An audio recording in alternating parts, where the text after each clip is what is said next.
Well, I'm gonna do the battery tray, but as you can see, we got everything else. The fuel system I just finished is in the way.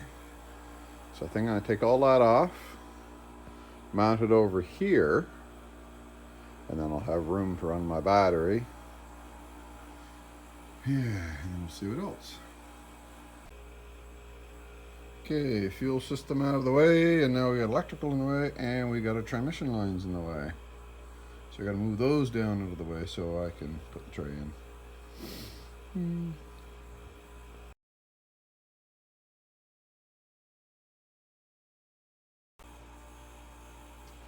So this is what's in it currently.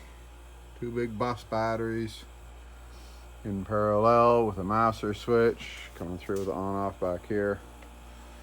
So all this has to come out for the single battery up front. Well, poopski. Just finished all that. Oh well. Next.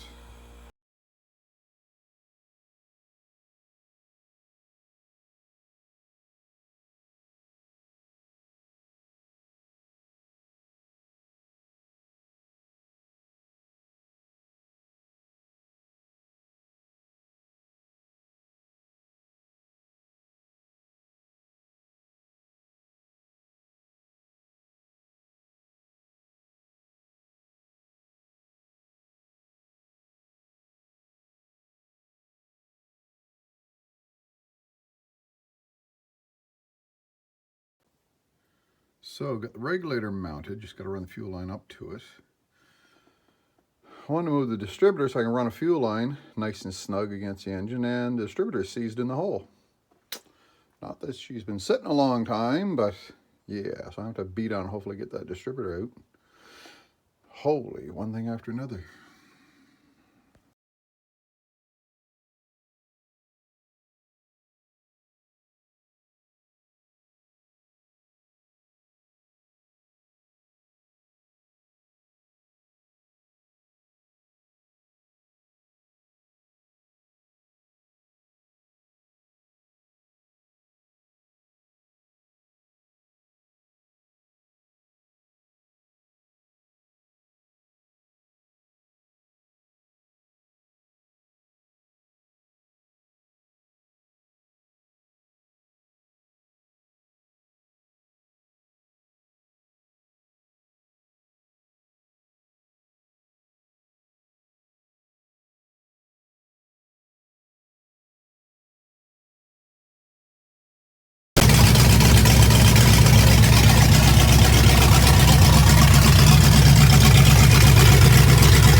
So the obvious question is, why would I put a 2-barrel, the Stalker carb, on a 4-barrel intake?